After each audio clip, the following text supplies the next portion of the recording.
මගේ රත්තරන් යාළුවනේ මේ අලුත් අවුරුද්දත් විනාසයි. අපේ සුදුවමිය කැවිලි හදලා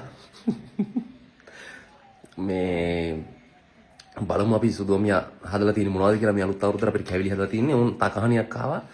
පළවෙනි කැවිල්ල මොනවද? ඈ? කොණ්ඩ. කොණ්ඩ කැවුම් හදලා ඌ අම්පි තින් කොණ්ඩ කැවුම් හොඳයි ඇත්තට පොඩ්ඩක් මේ. ගන්න එපා ඕක. ඕක ඩැමේජ් එකක් වෙලා තියෙනවා. අනතුරක් වුණා. කොණ්ඩ කැමුට අනතුරක් වෙලා සිදුලා යනෝනේ. අවුරුද්දට නෑ ගම් වෙන ගමන් පොඩ්ඩක් හැප්පිලා කොණ්ඩේ ගැලවිලා විසි වෙන්න ඕනේ මෙන්න. අවුලක් නෑ මේ. ඔව් ලස්සන කොණ්ඩ කැමු. මේ සාමාන්‍ය හොඳ ලස්සන කොණ්ඩ කැමු. හොඳයි. ලස්සන මුංගිය වරන් දෙන්නේ.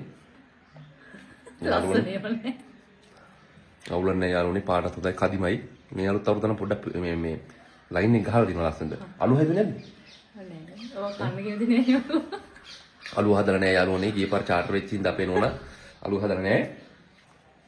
ගා මේ කොණ්ඩ කැමුණා නිකන් මේ ලෙඩක්ද මේකද? නෑ ඔයා අතින් දැන් ඔක මේ වුනේ. මං අතින් ලුමියෝ. කොකිස් අරන් එනවර අනේ. කොකිස් අච්චුට එන ගහලා වගේ. මේ අච්චු වැරද්දද මේ?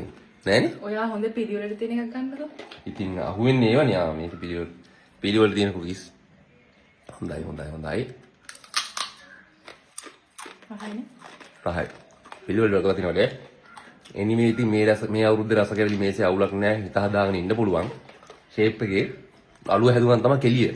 හැමෝටම සුබම සුබ අලුත් අවුරුද්දක් වේවා.